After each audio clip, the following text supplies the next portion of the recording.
Welcome to English Story 2 Day. Don't forget like and subscribe. In a small village in India, surrounded by dusty roads and fields, lived a girl named Meera. She was 14 years old. Her life was not easy. She lived in a broken house with her mother, father, and 2 younger brothers. Her father was a farmer, but the land was dry. There was no rain that year, so the crops failed. The family had no money. Some days they only ate once. Still, Meera smiled. She was different. She had big dreams. She wanted to become a doctor, not for fame or money, but so she could help poor people like her family. Meera walked 4 kilometers every day to school. Her slippers were torn, her books were old, and she didn't have a proper bag. But she didn't care. She loved to learn. Her mother, Savitri, used to stitch clothes at night using a candle to earn a few extra rupees. Her father, Ramlal, would work on other people's farms to bring home rice. One evening, Meera saw her mother coughing badly. She asked, "Mom, why don't you go to the doctor?" Savitri smiled and said, "We'll go after you become one." Those words stayed in Meera's heart forever. One day, a big storm came to the village. The wind was strong, and heavy rain destroyed the roof of their small house. Everything got wet, the food, clothes, even Meera's books. She cried quietly that night, looking at the sky. "Why is life so hard for us?" she whispered. But the next morning, she dried her books in the sun and went to school. Her teacher, Mrs. Rekha, noticed her pain. She gave Meera new notebooks and said, "You are special, Meera. Don't let the world break your courage." Years passed.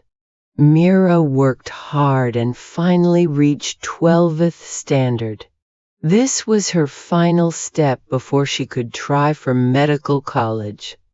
But there was a big problem: money. Her father didn't have enough to pay for the exam form. Her mother offered to sell her wedding bangles, the only gold she had. Meera cried and said, "No, Mom, those are yours." But her mother replied, "These bangles are just metal. Your dreams are gold. Shine, my daughter." Meera filled the form, studied day and night, and gave the exam. The result day came. Meera was shaking as she opened the website at her school computer. Tears filled her eyes, not because she failed, but because she passed. She got a good rank. She ran home shouting, "Mom, Dad, I did it." The whole village celebrated, but new challenges waited ahead. She got admission to a medical college in the city, but they had no money for hostel fees, books, or travel. Her teacher, Mrs. Rekha, collected donations. Her father took a loan. Meera promised, "I will study hard and return every rupee." Life in the city was not easy. Everything was new: tall buildings, fast life, expensive food. Meera stayed in a shared room with 5 other girls. She studied during the day, and at night she worked part-time as a cleaner in a hospital.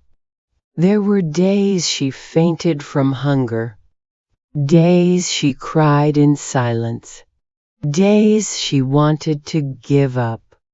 But she always remembered her mother's words, "You are our hope," and she kept going. During her second year, Mira got a phone call. Her father had died due to a heart attack. They couldn't afford the treatment. She rushed home.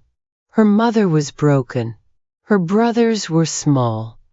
Mira wanted to quit college and stay back.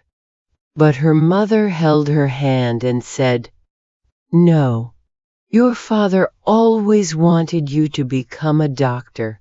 Make him proud." Mira returned to the city with pain in her heart but fire in her eyes. Finally, after years of blood, sweat, and struggle, Mira finished her degree. She became Dr. Mira Ramlal, the first doctor from her village. She came back, not to live in a big city, but to serve her people. She opened a small clinic in the village where she treated poor patients for free.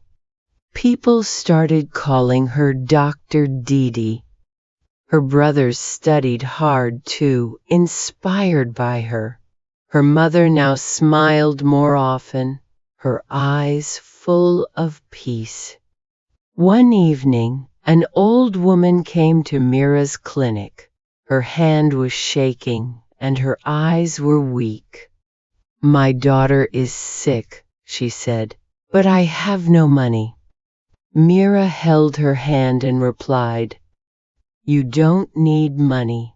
You need care, and I am here for that." As the sun set behind the fields, the light in Mira's clinic stayed on. It was more than a light, it was hope. Hope that even in a poor village, a girl with nothing but dreams could become a hero. No struggle is too big, no dream is too small. If your heart is strong and your purpose is pure, even the hardest journey becomes a beautiful story.